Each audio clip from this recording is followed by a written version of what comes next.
बिस्मिल्लाहिर्रहमानिर्रहीम। House of wisdom में आपका खुशामदीद। आज का हमारा मौजू है माइटोकॉन्ड्रिया। सिंगुलर में से माइटोकॉन्ड्रियन कहते हैं।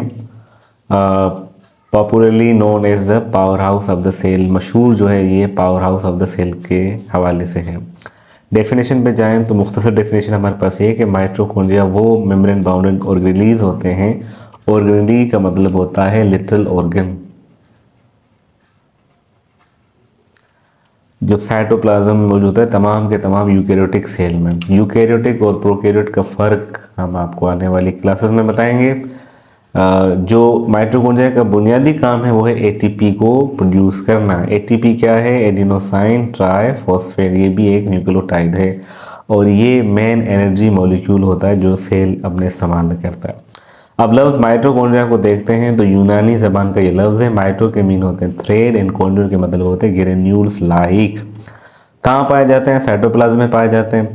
फंक्शन क्या है इसका? डाइजेस्टिव सिस्टम में रोल प्ले करता है और सेलुलर रिस्पायरेशन में ये अपना किरदार अदा करता है। सबसे पहले जो दरियाफ्त किया गया था या डिस्क्राइब किया गया था, बल्कि डिस्क्राइब वर्ड ज़्यादा सूटेबल है, जर्मन पैथोलॉजिस्ट नेम था उसका रिचर्ड एल्टमैन। एल्टमैन के हवाले से हम सिर्फ उसको एल्टमैन 1890 से याद करते हैं। अब फंक्शन को पढ़ने से पहले हम एक डायग्राम देखते हैं जिससे हमें इसका स्ट्रक्चर मज़ीद समझ आ जाएगा। ये माइटोकॉन्ड्रिया की आउटर मेम्ब्रेन है जो आपको यहाँ पर नज़र आ रहा है। ये जो बिल्कुल इस तरह फोल्डेड फॉर्म में है, ये इनर मेम्ब्रेन के अंदर जो फोल्डेड है उनको हम कहते हैं क्रिस्टा है। ये अंदरूनी लेयर है जिसको हम इनर मेम्ब्रेन कहते हैं। छोटे छोटे राइबोसोम्स मौजूद हैं यहाँ पे, तो राइबोसोम्स है यहाँ हमारे पास, और इनके दरमियान जो स्पेस है उसको इंटर मेम्ब्रेन स्पेस कहा जाता है। दूसरा एक जेली लाइक सब्सटेंस होता है उसको हम मैट्रिक्स कहते हैं और इसका अपना एक डीएनए मौजूद होता है। न्यूक्लियस के अलावा दो ऐसी जगह हैं जहाँ पे डीएनए मौजूद होता है, एक क्लोरोप्लास्ट, दूसरा माइटोकॉन्ड्रिया। इन दोनों में अपना डीएनए मौजूद होता है। ये भी एक डायग्राम है छोटी सी, इसमें भी सेम चीज़ें हैं, सिर्फ जंक्शन की बात की गई है। जो यहाँ पे आके एक गैप बनता है उसको क्रिस्टल जंक्शन भी कहा जाता है। अब अगर आप लेबलिंग करना चाहें तो ये आउटर मेम्ब्रेन है, ये इनर मेम्ब्रेन है, ये राइबोसोम्स है, यहाँ पे डीएनए है, कुछ ग्रेन्यूल्स वगैरह भी पाए जाते हैं।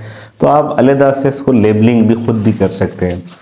आइए फंक्शन की तरफ जाते हैं। फंक्शन में बहुत सारे फंक्शन हमारे पास मौजूद होते हैं, मगर function of mitochondria, mitochondria function को देखें तो आप सेलुलर एक्टिविटी, जितनी भी सेल के अंदर एक्टिविटीज़ हो रही है, क्योंकि जब आप एनर्जी की बात करते हैं तो एनर्जी मिलेगी तो कोई ना कोई एक्टिविटी होगी। सबसे पहले सेलुलर रेस्पायरेशन, फिर differentiation, cell signalling, cell cycle and also in cell growth. ये तमाम के तमाम इसके फंक्शन हैं। इसके अलावा डिटॉक्सिफाई करता है अमोनिया को लीवर सेल में। ये इसके अलावा स्मूथ एंडोप्लाज्मिक रेटिकुलम का भी काम है। और maintaining concentration of calcium ion, इसका भी काम जो है एटीपी करता है। या एटीपी के साथ साथ हम अगर माइटोकॉन्ड्रिया को देखें तो माइटोकॉन्ड्रिया भी अपना ये काम कर रहा है। इसके अलावा इंपॉर्टेंट रोल प्ले कर रहा है प्रोग्राम सेल डेथ। ये आगे चल के आप पढ़ेंगे, इसको कहते हैं एपोप्टोसिस। एपोप्टोसिस और नेक्रोसिस दो प्रोसेस होते हैं। एक तो हादसाती तौर पे सेल डैमेज होता है, एक प्रोग्राम सेल डेथ होता है। जो प्रोग्राम सेल डेथ है वो एपोप्टोसिस है, यानी इंसान की जब ग्रोथ हो रही होती है तो यहाँ पर भी सेल्स होते हैं, तो यहाँ से ये सेल खुद ब खुद टूट जाते हैं, उसको कहा जाता है apoptosis. Regulate the metabolic activity of the cell, और आखिर में प्रोमोट सेल मल्टीप्लिकेशन। सेल जो मल्टीप्लाई हो रहा है और ग्रोथ हो रही है जो न्यू सेल की, वो भी माइटोकॉन्ड्रिया की वजह से हो रही है। उम्मीद है आपको बात समझ आई होगी। बहुत शुक्रिया।